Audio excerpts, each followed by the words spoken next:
بسم اللہ الرحمن الرحیم۔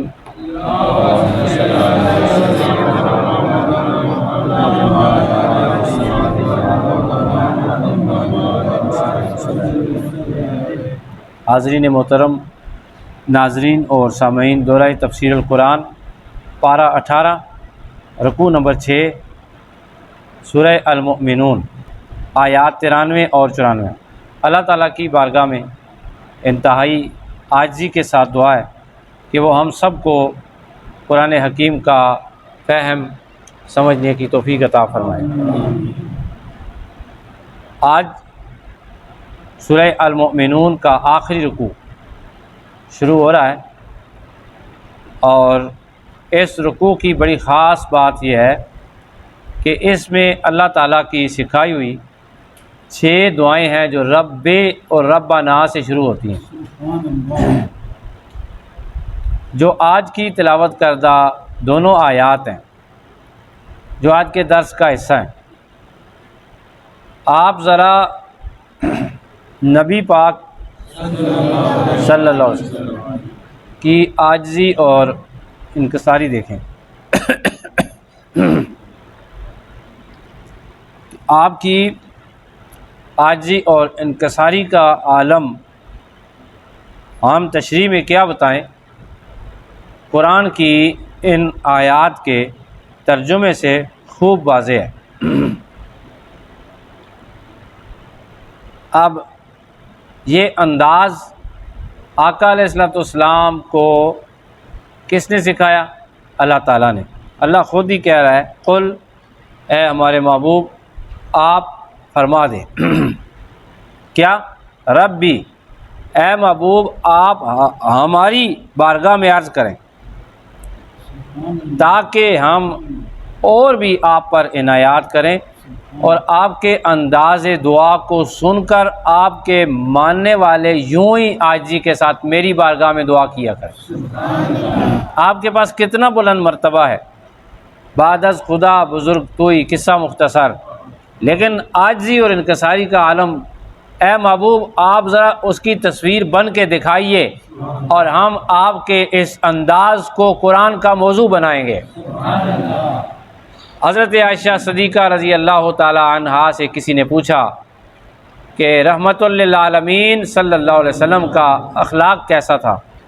آپ نے ارشاد فرمایا، اے پوچھنے والے، کیا تو نے قرآن نہیں پڑھا؟ تو قرآن پڑھ لے، مصطفیٰ قرآن کی تصویر تھے۔ مصطفیٰ قرآن یعنی یوں تھا کہ حضور کا عمل، کردار جو ہے وہ دیکھنا ہو، قرآن پڑھ لو، تمہیں مصطفیٰ کا کردار یاد آ جائے گا۔ تو یہ 2 آیتیں ذرا سماعت فرما لیں۔ اللہ فرماتا ہے، قل، اے محبوب آپ ذرا کہہ دیں، ربی، اے میرے رب، اما ترینی، اگر تو ضرور مجھے دکھانا چاہتا ہے، ما یوعدون، وہ عذاب جس کا تو نے ان سے وعدہ کیا ہے۔ اب وعدہ کس سے ہوا ہے؟ وعدہ کس سے ہوا ہے؟ کفار سے، کہ تمہیں عذاب ملے گا۔ لیکن اللہ تعالیٰ عاجزی کس کو سکھا رہے ہیں؟ نبی علیہ الصلوۃ والسلام کو، کہ اے اللہ اگر تو مجھے وہ عذاب دکھانا چاہتا ہے جس کا تو نے ان سے وعدہ کیا ہے۔ حضور کا رویہ کیا ہے؟ ہائے ہائے ہائے، حضور کہتے ہیں، ربی، اے میرے رب، فلا تجعلنی عذرائے عنایت، مجھے نہ ساتھ کرنا، فی القوم الظالمین، ظالم قوم کے ساتھ، مجھے شامل نہ کرنا ظالم قوم کے ساتھ۔ رب فلا تجعلنی فی القوم الظالمین، تو میرے رب مجھے ان ظالموں کے ساتھ نہ کرنا، مجھے ان ظالموں کے ساتھ نہ کرنا۔ کیا نبی پاک صلی اللہ علیہ وسلم کے متعلق کہ جن کو اللہ نے منتخب فرمایا، جن کی خاطر اللہ نے اپنا حسن ظاہر فرمایا، جن کی خاطر اللہ نے کائنات کو بنایا، جن کی خاطر اللہ نے کائنات کی ہستی کو بسایا، کیا ہو سکتا ہے کوئی بندہ سوچ سکتا ہے کہ ان کو اللہ تعالیٰ ظالموں میں کر دے؟ نہیں ہو سکتا نا۔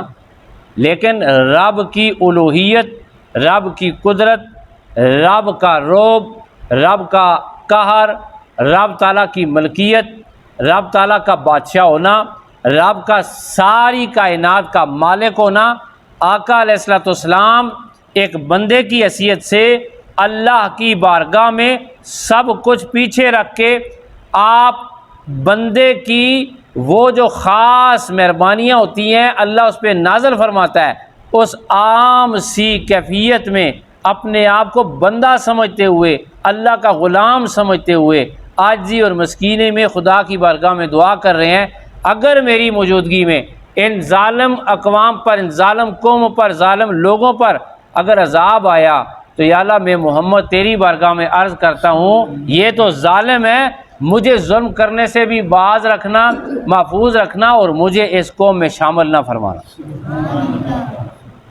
کیا کرنا؟ شامل نہ کرنا۔ اب میں بڑے دکھ کے ساتھ کہتا ہوں، ہماری قوم کے اندر پیری اور مریدی کو اتنا زیادہ میں کہتا ہوں مبالغہ آرائی کے ساتھ پیش کیا جاتا ہے، استغفر اللہ استغفر اللہ استغفر اللہ۔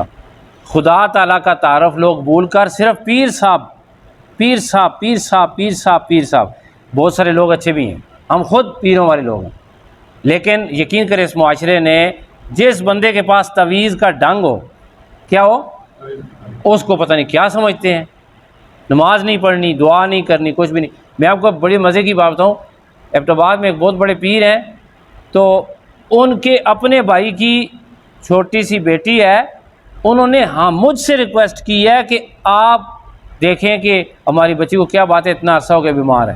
میں ہنسا ہوں، میں نے کہا یار خود اتنے بڑے پیر ہیں اور ہم سے پوچھ رہے ہیں، ان کا بھائی پیر ہے۔ ایک بات میں آپ کو پکی بتا دوں، سب سے زیادہ دعاؤں کو سننے والا، مشکلات کو دور کرنے والا، سب سے زیادہ طاقتور جس سے مانگنا چاہیے وہ کون ہے؟ وہ خدا ہے۔ وہ کون ہے؟ نبی پاک جو بھی مانگتے تھے اپنے سونے خدا سے مانگتے تھے۔ پیر وہ جس کے پاس آپ جائیں اس کے پاس جا کے بے نمازی نمازی بن جائے، اس کے پاس جائیں جس کو خدا کی یاد نہیں آتی وہ خدا کا ذاکر بن جائے، جس کے پاس عشق مصطفیٰ نہیں ہے اس کے پاس نبی پاک کا عشق آ جائے۔ میں کہتا ہوں پیر وہ کامل پیر ہے کہ جس کے پاس کوئی بندہ آئے پیر نہ یاد آئے، اسے ڈائریکٹ خدا سے ملا دے، یہ پیری مریدی ہے۔ یہ ہو جی کہ ساڑھے صدقے ہی اللہ پاک ان کو دے رہا ہے، انا للہ و انا الیہ راجعون۔ تو اللہ تعالیٰ کی بارگاہ میں سب سے پہلے ہم نے اللہ تعالیٰ کی ذات کو پہچاننا ہے، ایک خدا ہے، کوئی کسی مسلک کا بندہ یہ آپ کو نہیں بتائے گا، سب لوگ آپ کو حقیقی طور پہ یہی بتائیں گے سب سے بڑا کون ہے؟ سب سے بڑا اللہ ہے، سب سے بڑا اللہ ہے، نبی پاک صلی اللہ علیہ وسلم ہے۔ اور تیسرے نمبر پہ اگر آپ نے دعا لینی ہے، یقین کریں بڑے مزے کے جملے ہیں، جس کے امی ابو زندہ ہیں اس کو کسی پیر صاحب کے پاس جانے کی ضرورت نہیں، وہ اپنے والدین کے پاؤں پکڑ کے اللہ کی بارگاہ میں دعا کرے، رب اس کے والدین کی دعا بھی قبول فرمائے گا، رب اس کی اس ادا کو بھی دیکھ کے اسے مزید عطا فرما دے۔ ہاں والدین راضی ہیں، بندہ توحید پرست ہے، نبی پاک کا غلام ہے، خدا کو بڑا سمجھتا ہے، خدا کو سب کچھ سمجھتا ہے، نبی پاک کو نبی سمجھتا ہے، اپنے والدین کو اپنے والدین سمجھتا ہے، پھر وہ کسی پیر صاحب کے پاس جاتا ہے اس وجہ سے کہ میرا پیر کامل ہے، جب میں اس کے پاس جاتا ہوں میری آنکھوں میں آنسو آتے ہیں اور مجھے یہ خدا سے ملاتا ہے، تو پھر پیر صاحب کے ساتھ ملنے کا ثواب بھی ہے، حکم بھی ہے، اور پھر اللہ تعالیٰ اسے معراج بھی عطا فرماتا ہے۔ اللہ تعالیٰ کی بارگاہ میں دعا ہے دوستو جو کچھ بھی ہیں اللہ ہمیں عاجزی عطا فرمائے۔ یہ آپ دیکھیں آج آپ نے کیا سیکھا۔ میں کہتا ہوں دولت آ جائے، شہرت آ جائے، علم آ جائے، جو بڑے سے بڑا عہدہ آ جائے، نبی پاک صلی اللہ علیہ وسلم کا غلام، نبی پاک کا امتی وہ ہوتا ہے جس کے اندر اکڑ نہیں ہوگی، جس کی گردن جھکی ہوگی، وہ عاجزی مسکینی کا پیکر بنے گا۔ ایسے لوگوں کے متعلق نبی پاک صلی اللہ علیہ وسلم ارشاد فرماتے ہیں یہ اللہ کا ولی ہے، جب اذا رؤوا ذکر اللہ، ایسے لوگوں کے چہروں کو دیکھو تو تمہیں ان کے چہروں کو دیکھ کر خدا یاد آ جاتا ہے۔ اللہ تعالی ہمیں ایسی روحانیت عطا فرمائے۔ وآخر دعوانا الحمدللہ رب العالمین۔